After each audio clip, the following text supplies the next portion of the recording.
Hello विद्यार्थियों, जैसा कि आपको सभी को पता है, अपना सिलेबस है वो हम अच्छी तरह से कवर कर पा रहे हैं। तो जो आज का जो टॉपिक है, आज हम आपको पढ़ाएंगे जिस तरह सेंटर में हमारे पास संसद है, उसी तरह अगर हम राज्य स्टेट गवर्नमेंट की बात करें तो इसके पास भी दो सदन होते हैं। जैसे सेंटर में हमारे पास संसद के दो सदन हैं, लोकसभा और राज्यसभा। जो ऊपर वाला सदन है उसको हम बोलते हैं राज्यसभा, और जो नीचे वाला सदन है उसको बोलते हैं हम लोकसभा। लोकसभा को आपके इंडिया में बच्चों ज़्यादा शक्तियाँ दी गई हैं, तो दोनों को मिलाकर हमने क्या बना दिया है, एज ए पार्लियामेंट, यानी कि संसद। उसी तरह अगर हम बात करें राज्य विधानमंडल की, तो राज्य विधानमंडल में बच्चों हमारे पास दो तरह के सदन होते हैं। लेकिन हमारे पास जो राज्य हैं वो 28 हैं, लेकिन जो दो सदन है बच्चों वो केवल 7 राज्यों में ही है। जैसे कि उत्तर प्रदेश, बिहार, महाराष्ट्र, कर्नाटका, आंध्र प्रदेश, तेलंगाना और जम्मू कश्मीर। लेकिन बच्चों अब ये क्वेश्चन उठता है कि सभी राज्यों में इस व्यवस्था को अपनाया क्यों नहीं गया। तो बच्चे सबसे पहले तो हम पढ़ेंगे आपके राज्य विधानमंडल का जो स्ट्रक्चर है, जो व्यवस्था है, जो रचना है, उसके बारे में ध्यान करेंगे। मैंने आपसे अभी बात की है, हमारे पास जो व्यवस्था है वो दोहरी व्यवस्था है, जिसको हम बोलते हैं संघात्मक व्यवस्था। अब संघात्मक व्यवस्था हमारे पास राज्यों को मिलाकर और स्टेट गवर्नमेंट को मिलाकर बनी है। जैसे कि आपको पता है, आर्टिकल 164 में एक राज्य विधानमंडल का गठन किया गया है, और इस गठन में हमें दो तरह की दो सदनीय व्यवस्था को अपनाया गया है। वही बात हम केंद्र गवर्नमेंट में करते हैं, वही बात हम राज्य गवर्नमेंट में करते हैं। आज जो हम पढ़ेंगे, हमारे पास जो टॉपिक है वो है राज्य विधानमंडल की व्यवस्था।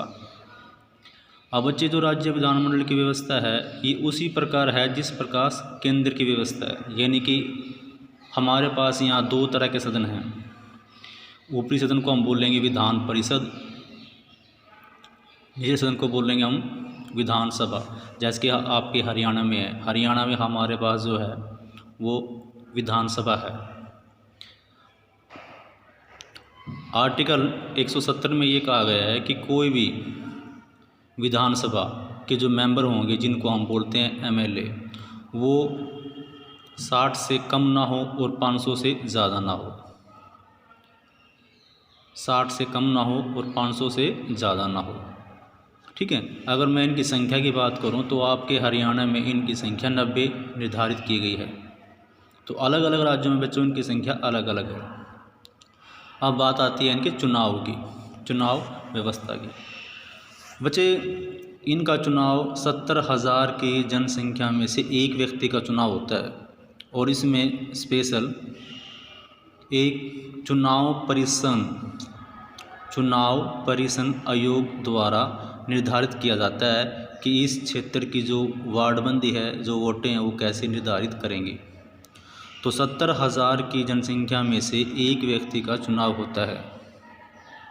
कहीं ये 70,000 है तो कहीं ये 65 भी है, कहीं ये 75 भी है, तो वो डिपेंड करता है परिषद आयोग पर। अब बात आती है इनके चुनाव में कौन भाग लेगा। बच्चों इनके चुनाव में जो भाग लेगा वो हर व्यक्ति, हर पुरुष, हर महिला जिसकी उम्र 18 वर्ष से ऊपर की है, वो व्यक्ति इनके चुनाव में प्रत्यक्ष रूप से भाग ले सकता है। मैं आपको बता देना चाहता हूं बच्चों, विधानसभा की हमारे पास 60 सीटें हैं। कुछ राज्यों में ऐसी व्यवस्था कर रखी है, अगर एंग्लो इंडियन और अनुसूचित आदिवासी जनजातियों की व्यवस्था करने के लिए, उनका प्रतिनिधि बनाने के लिए एक व्यक्ति को मनोनीत विधानसभा में राष्ट्रपति आर्टिकल 331 के अनुसार राज्यपाल 331 के अनुसार कर सकता है। लेकिन 2019 के 104वें संशोधन के अनुसार अब इस व्यवस्था पर रोक लगा दी गई है। तो अब ये व्यवस्था सुचारू रूप में व्यवस्था में लागू नहीं है। अब बात आती है इनकी योग्यता की। बच्चे, आपको सबसे पहले तो ये पता होना चाहिए कि इनकी जो एज है, जो आयु है, वो कितनी होनी चाहिए। तो विधानसभा का कोई भी व्यक्ति जो चुनाव का उम्मीदवार बनेगा, चुनाव फाइट करेगा, जो उसकी उम्र होगी वो कम से कम उसके 25 वर्ष से ऊपर का वो व्यक्ति होना चाहिए। किसी सरकारी पद पर वो व्यक्ति ना हो। तीसरा ये है कि वो पागल दिवालिया ना हो, उसके खिलाफ कोई दोष साबित ना हो, या वो किसी भी कठोर अपराधी सज़ा ना काट चुका हो।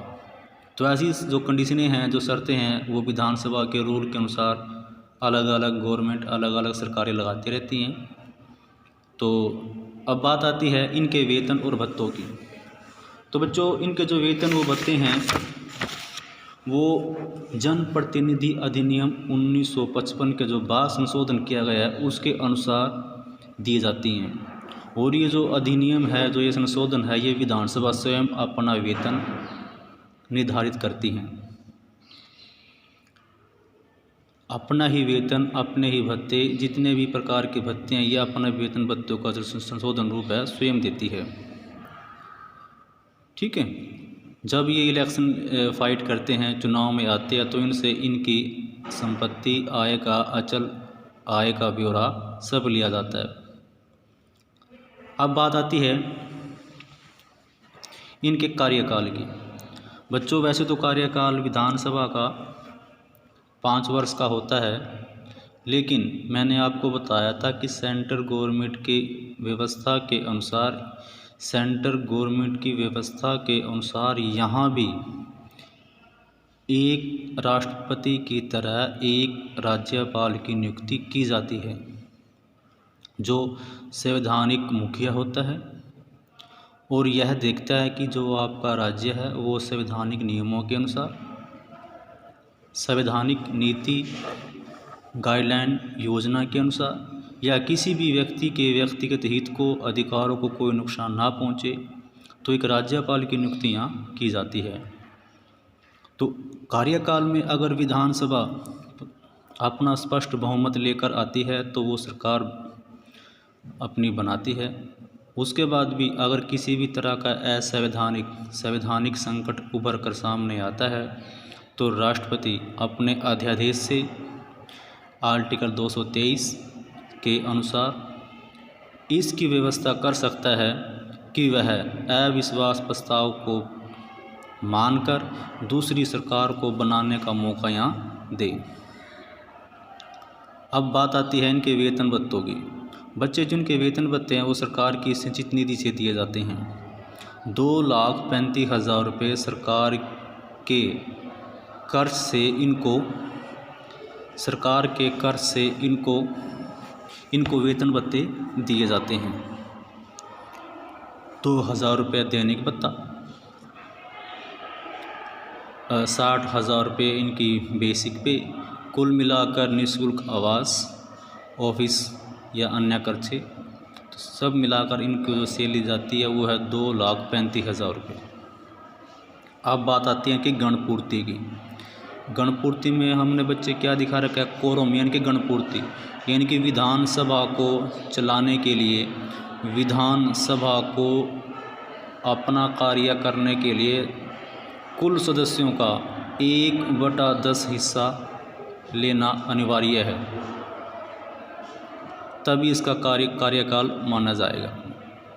यानी कि कुछ काम को बढ़ावा देने के लिए, कोई प्रस्ताव पारित करने के लिए, या कुछ भी संशोधन करने के लिए, कार्यविधि को चलाने के लिए, इन सब को करने के लिए 1/10 हिस्सा इसकी गणपूर्ति के लिए निर्धारित किया गया है। अब बात आती है इसके पद अधिकारी की। पद अधिकारी के लिए बच्चे हमने आपसे पहले ही डिस्कस किया था कि जैसे लोकसभा लोकसभा अपने पद अधिकारी का, अपने स्पीकर का, अपने अध्यक्ष का चुनाव स्वयं करती है, उसी प्रकार विधानसभा भी अपने अध्यक्ष का, सभापति का चुनाव स्वयं करती है।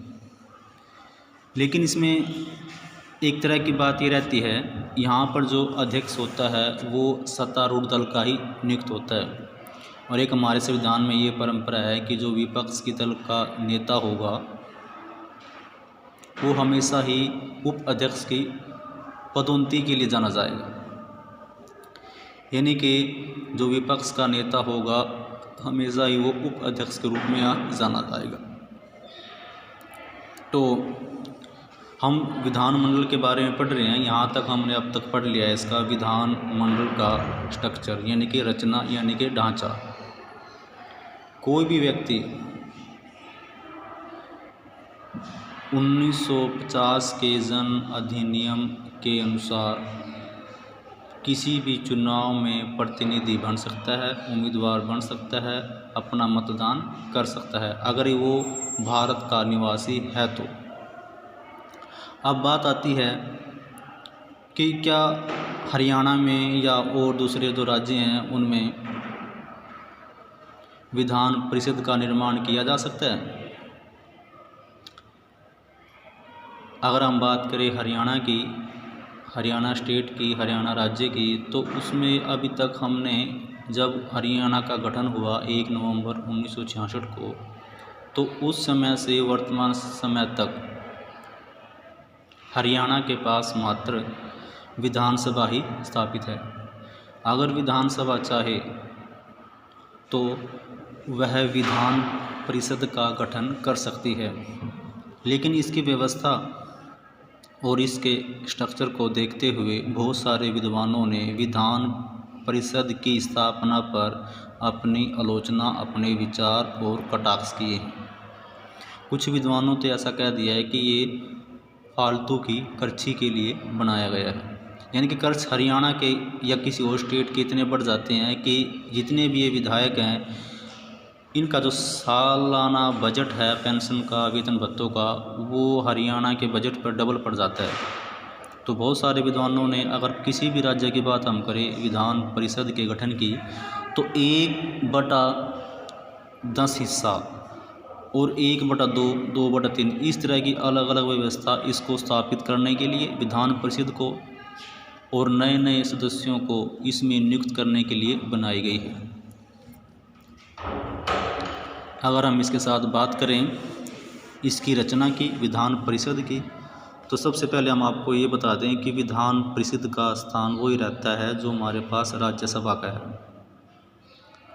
धन विधेयक का कोई मुद्दा केवल विधानसभा में ही पेश किया जाएगा।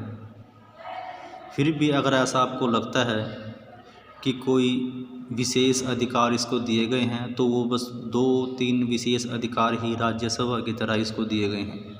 पहला जो अधिकार दिया गया है विधान परिषद को, वो दिया गया है कि राज्य विधान परिषद विधानसभा के साथ मिलकर राज्य लोक सेवा आयोग की नियुक्ति कर सकती है।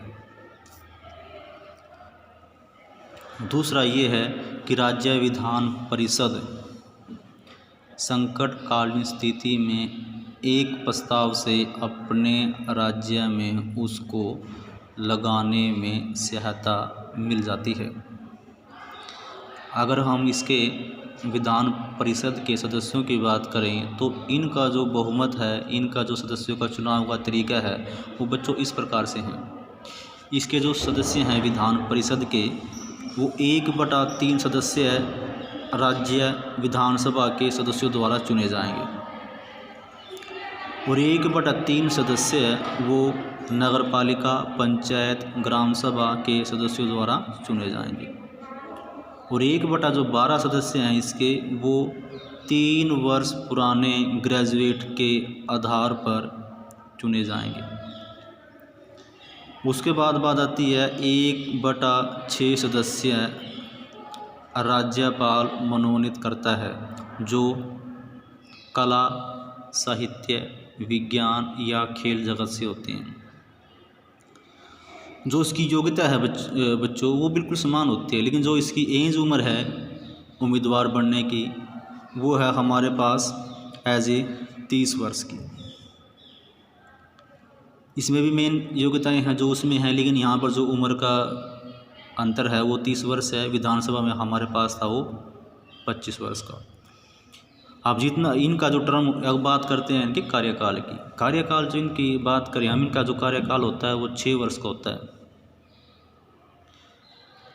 6 वर्ष होने के बाद इनके बारे में, इनकी योग्यता के बारे में, इनके कार्यकाल के बारे में एक शर्त ये भी लगाई गई है, या तो उसको 6 वर्ष हो जाए या फिर 1/3 सदस्य प्रति 2 वर्ष के बाद रिटायर्ड माने जाएंगे। 3 सदस्य 2 वर्ष के बाद रिटायर्ड माने जाएंगे। और बच्चों ये एक स्थायी सदन है, ये कभी भंग नहीं होता, जैसे कि राज्यसभा। अब बात आती है इसके पक्ष और विपक्ष में। बहुत सारे विद्वान ये मानते हैं कि जो विधान परिषद है वो एक तरह से राज्यों पर कर का, धन का, समय का और फिजूल खर्ची का एक व्यवस्था के अनुसार इसको खर्च बनाया गया है। अब हम बात करें अगर सेंट्रल गवर्नमेंट की, सेंट्रल गवर्नमेंट में भी अगर राज्यसभा की बात करें तो राज्यसभा में बहुत सारे विद्वानों ने असंगठनीय सदन बताया है जिसका कोई काम नहीं है। उसी तरह हम बात करें अपने विधान परिषद की, इसको भी बच्चों कुछ विद्वानों ने तो ये कह दिया है कि इस राज्यों में विधान परिषद सदन की कोई व्यवस्था नहीं है। उसका जो मेन रीज़न है वो तो सबसे पहले पॉइंट पे आपने ये नोट करना है। सबसे पहले पॉइंट क्या है कि जो इसके सदस्य हैं बच्चों, वो उनका जो चुनाव है वो अलग अलग तरीके से होता है। उसमें एक चुनाव अलग से है, 2 चुनाव अलग से हैं, सबका अलग अलग है।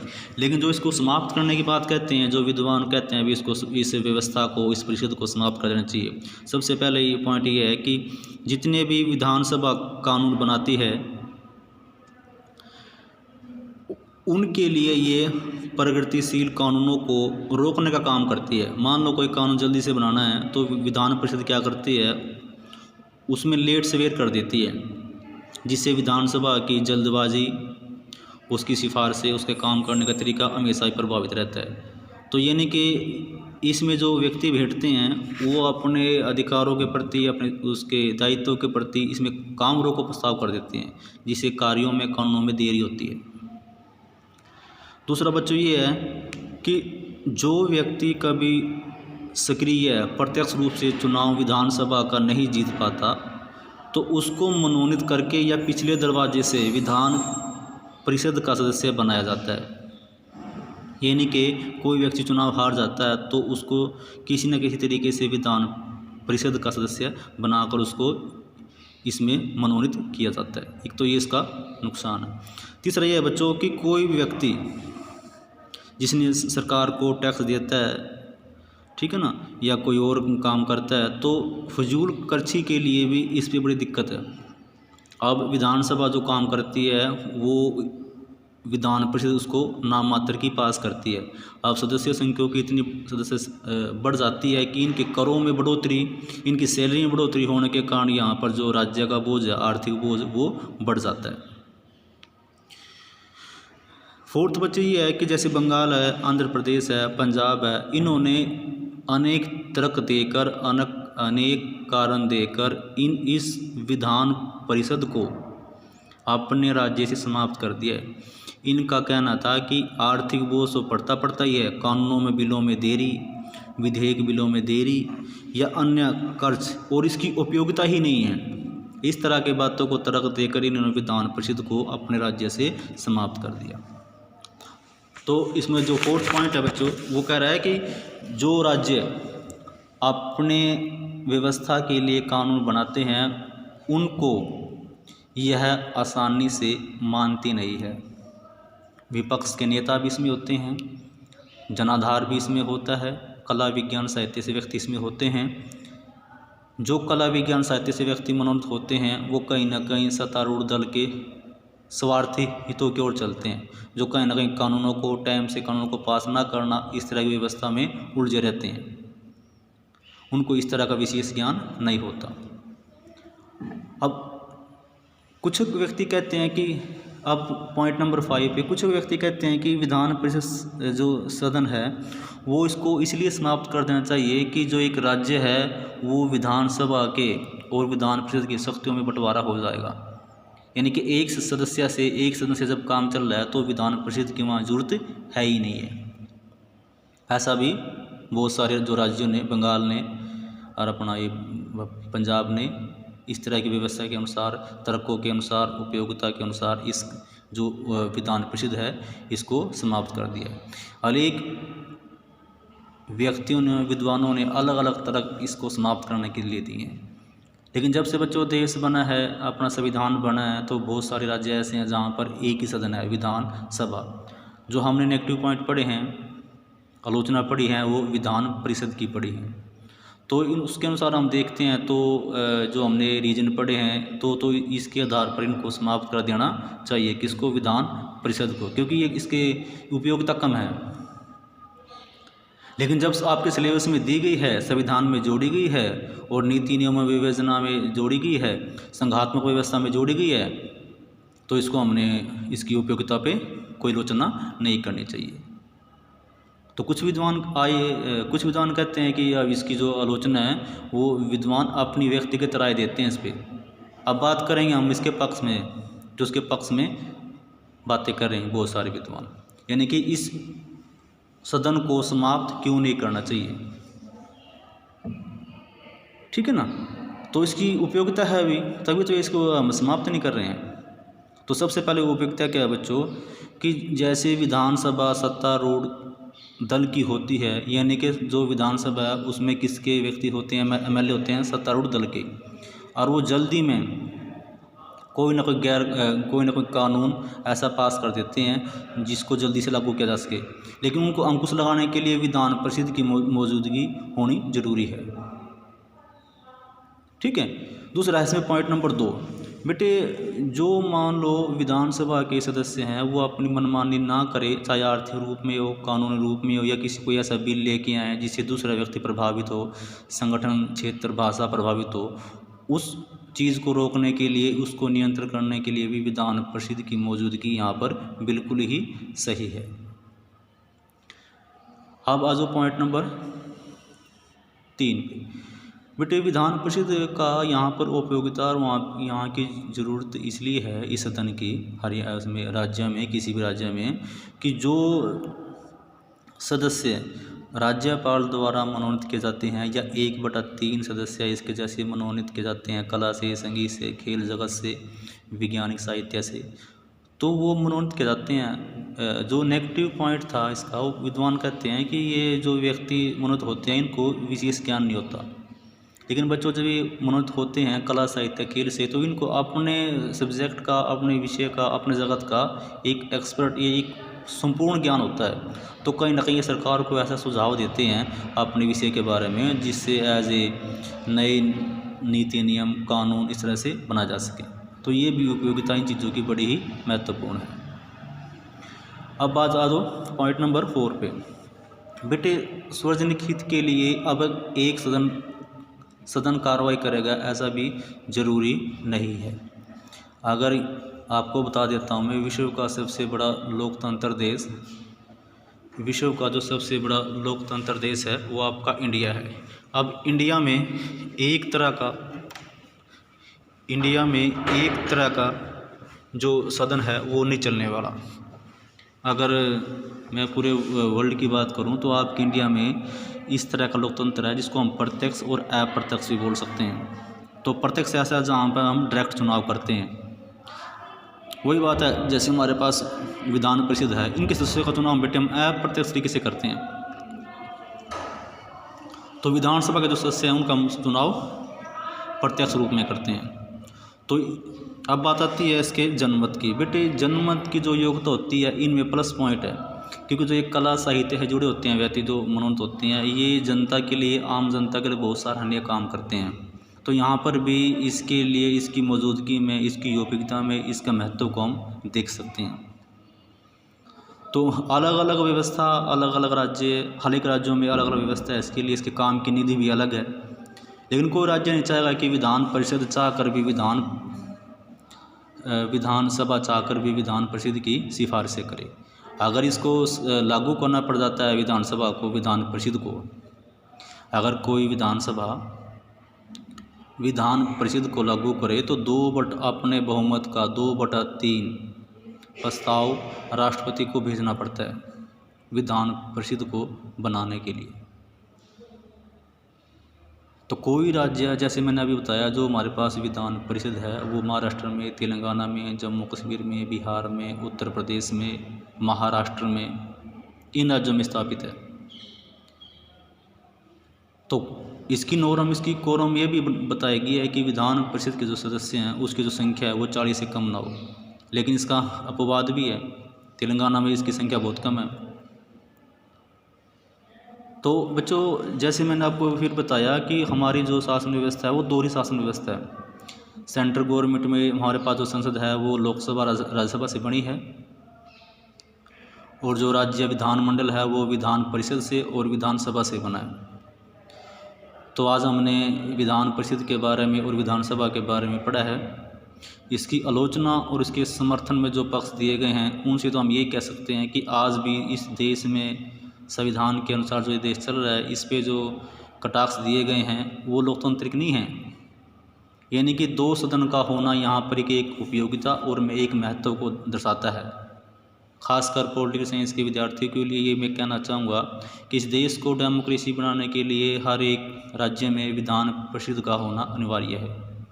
हाँ, विद्वान अपने तरीके से अलग तरक दें वो बात अलग है, इसमें कोई दो राय नहीं है कि इनके लिए फिजूल खर्ची भी है, इनकी योग्यता देखी जा सकती है, इनकी सुरक्षा और काफ़ी चीज़ें ऐसी हैं जो ये नुकसान भी देती हैं।